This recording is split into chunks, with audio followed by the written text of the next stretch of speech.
மூழ்கிப் போன உண்மைகள் வெளிவரத் தொடங்கியுள்ளது. இதை படிக்க 5 நிமிடம் ஒதுக்குங்கள். நம் வரலாற்றை தெரிந்து கொள்ள இந்த முறை உங்களை 20,000 வருடங்களுக்கு முந்தைய கடலில் மூழ்கிய ஒரு உலகத்திற்கு அழைத்துச் செல்ல இருக்கிறேன். என்னுடன் சேர்ந்து பயணிக்க உங்களின் பொன்னான 5 நிமிடங்களை ஒதுக்குங்கள்.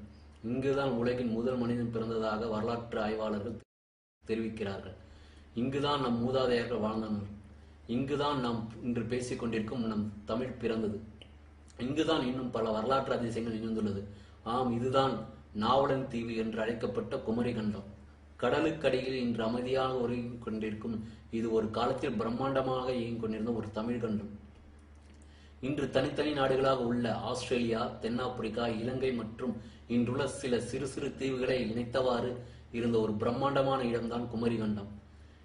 7 தெங்க நாடு, 7 மதுரை நாடு, 7 முன்படை நாடு, 7 பின்படை நாடு, 7 குன்ற நாடு, 7 குணங்கரை நாடு, 7 குறும்பனை நாடு என்று இங்கு 49 நாடுகள் இருந்துள்ளது. பருளி, குமரி என்று 2 ஆறுகள் ஓடியுள்ளது.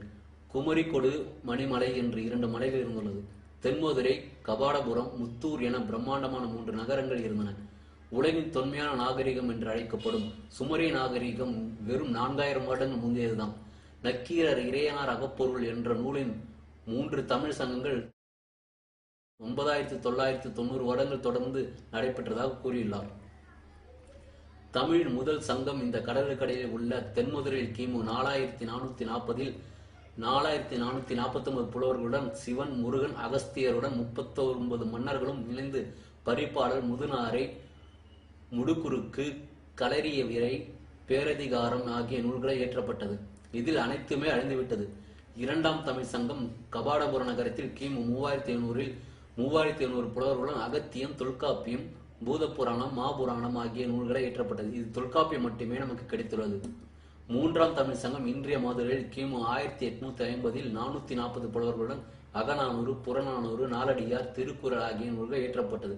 இவ்வளவு பழமையான தமிழினை வரலாற்றுடைய பெருமையுடன் உலகிற்கு தெரியப்படுத்த வேண்டிய இந்திய அரசு எந்த அக்கறையும் காட்டாமல் இருப்பது வேதனையான விஷயம்.